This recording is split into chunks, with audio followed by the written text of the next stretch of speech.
Good morning, everybody, and happy Juneteenth! I'm Zach from EVPL Programming and Outreach, and I am really glad you decided to read a book with me today. Juneteenth is a holiday created by African Americans to remember and honor their ancestors, celebrate liberation, and educate each new generation about the struggles older generations faced. Juneteenth is the perfect time to reach out to your neighbors, friends, and family by remembering the struggles of past generations, educating yourself and those around you, advocating or standing up for yourself and others in situations of injustice, celebrating the lives, achievements, and liberation of Black Americans, and honoring the millions and millions of Black Americans who fought for that liberation. Juneteenth is a combination of the words June and 19th, so it's pretty easy to remember. Let's start out by talking a little bit about the history of Juneteenth. So a lot of people think that Juneteenth celebrates the day President Abraham Lincoln abolished slavery by signing the Emancipation Proclamation, but there's actually a lot more to the story of the first Juneteenth. President Lincoln signed the Emancipation Proclamation way back in 1863, but the first Juneteenth celebration didn't actually happen until 1865. That's because without television or cars or phones, it took over 2 years for news of what Lincoln had done to reach everyone in the Confederate States. It's also really important to remember that the Emancipation Proclamation only freed Black Americans living in Confederate States. The 500,000 slaves in Missouri, Kentucky, Maryland, and Delaware had to wait even longer. On the very first Juneteenth, Union soldiers arrived on Galveston Island in Texas, where General Gordon Granger read the Emancipation Proclamation out loud to all the people in Galveston. The proclamation declared that all persons held as slaves within the rebellious states are and henceforward shall be free. Black Americans had been fighting to end slavery for hundreds of years already, so naturally, when they heard that they had finally won their freedom, they celebrated. Usually, Juneteenth is the perfect day for big gatherings and block parties and barbecues, parades, rodeos, lots of singing and dancing, but all of that can be really hard to do when there's a pandemic like there is right now. But that doesn't mean that we can't still reach out. Today we're going to be remembering a few of the heroes of the civil rights movement, educating ourselves about the Birmingham Children's Crusade, learning how Black Americans advocated or stood up for justice, and celebrating and honoring the children who decided racism had no place in their city. You might have heard about the civil rights protests that are taking place all over America right now. Maybe you saw a march on the news or while driving, or maybe you even went to a protest with your grown-ups. Marches and protests aren't new. In America and all over the world, people protest to speak out against injustice and show each other support. The book that we're going to be reading today, Let the Children March, is about a long and difficult protest that took place in Birmingham, Alabama in 1963. Now, you might already know about Birmingham. It was an important place during the Civil Rights Movement because it was the city where Dr. Martin Luther King Jr. lived and worked.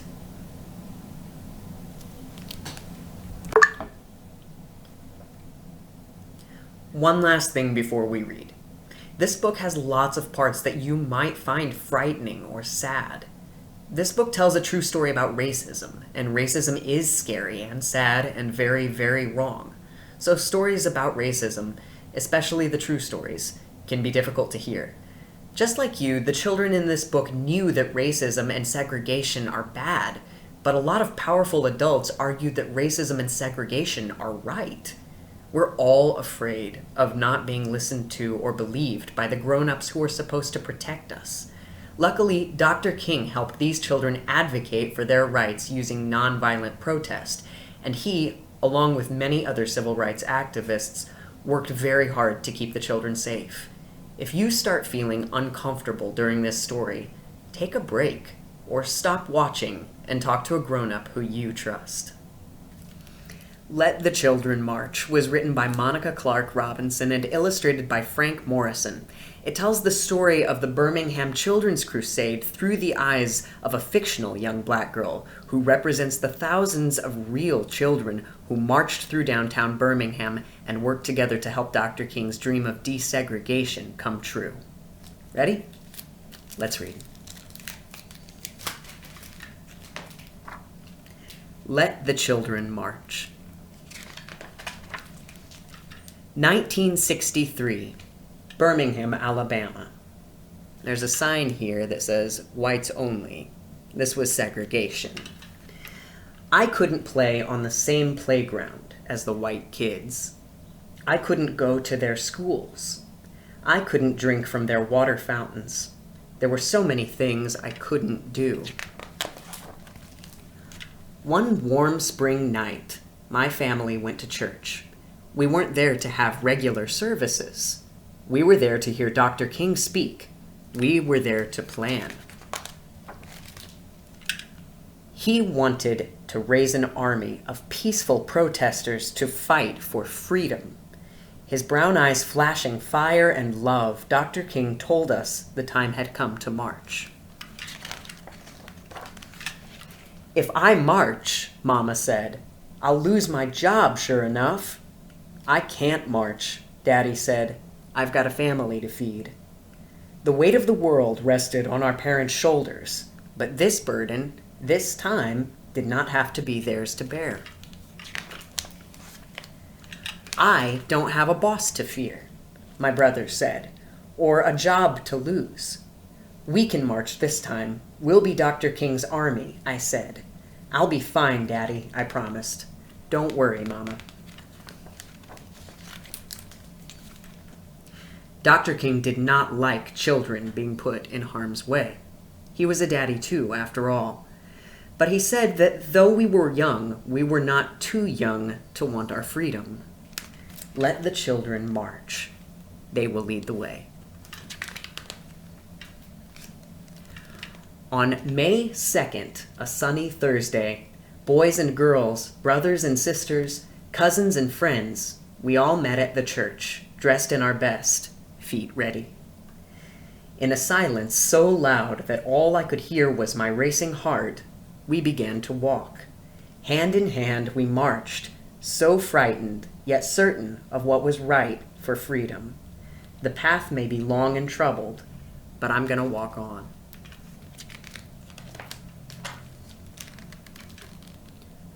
Would I be hurt? Would we be heard? Would it all be worth it in the end? I wanted to run from the angry faces in the crowd, run from danger, run from fear. Boys and girls, brothers and sisters, cousins and friends, on and on we marched. We marched, we marched. Singing the songs of freedom, 1,000 strong we came.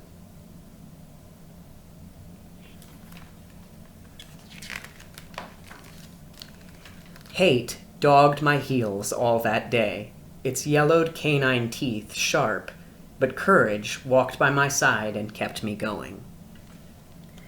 Disperse or you'll be jailed, the police shouted the first day. Disperse or you'll get wet, the police shouted the second day. Disperse or we'll release the dogs, the police shouted the third day. We did not disperse. We kept on marching. We wouldn't stop until things started to change. Hundreds of us went to jail on the first day, and even more on the second. My turn was not until the third day. After I was sprayed by water stronger than anything I had ever felt, rough hands pushed me forward, and I fell to my hands and knees in the police wagon. I was going to jail. Dr. King reassured our parents.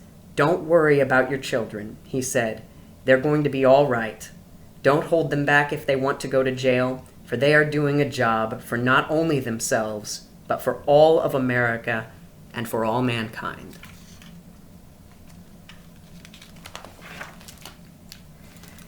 That night, crowded into a cell too small for even half of the kids, we sang We Shall Overcome, Ain't gonna let nobody turn me around, and freedom is coming. Our parents couldn't be there with us, but still we sang, wrapped in the proud and loving arms of our ancestors.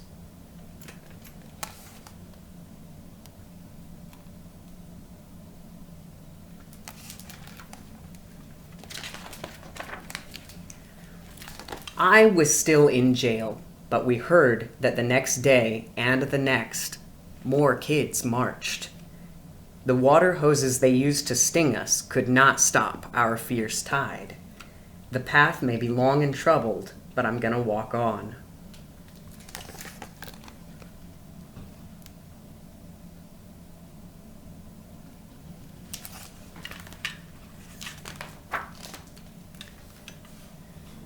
Turn the other cheek, we had been taught. Show love where there is hate. The world watched as hate bruised us, but for 7 days we walked only in love. The jails swelled to bursting. And even the president, John F. Kennedy, took notice. Dad said that the president received letters and calls about us from all over the world. Our march would become a memory, a small part of a larger story, but we had been heard, and the seeds of revolution were sown.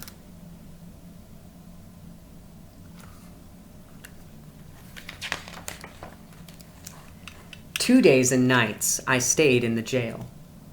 Some stayed even longer. When I left, I was tired and sore, and my best dress was ripped, but my smile was as wide as the Mississippi River. I had made a difference. "I'm so proud of you, baby girl," Mama said. "Your march was what made them see.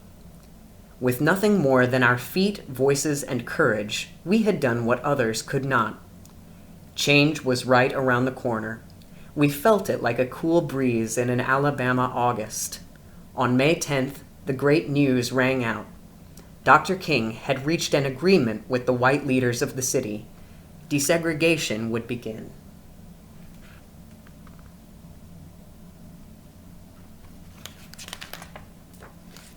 One month later, I was playing on a playground I had never been allowed to play on before. 2 months later, my family ate at a diner we had never been allowed to eat in before. Our march made the difference. We, the children, led the way. Singing the songs of freedom, 1,000 strong we came.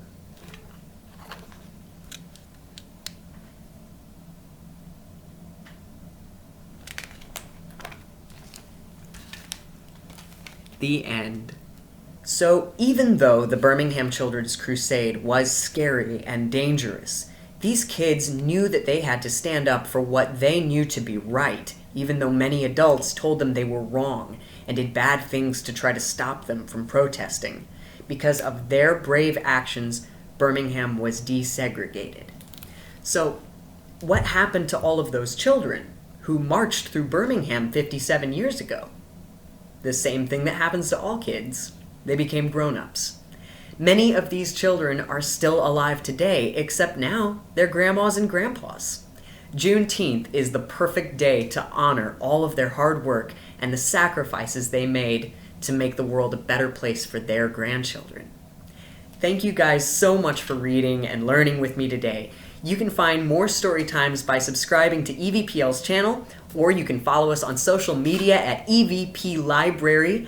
And don't forget to check out our other digital resources at evpl.org.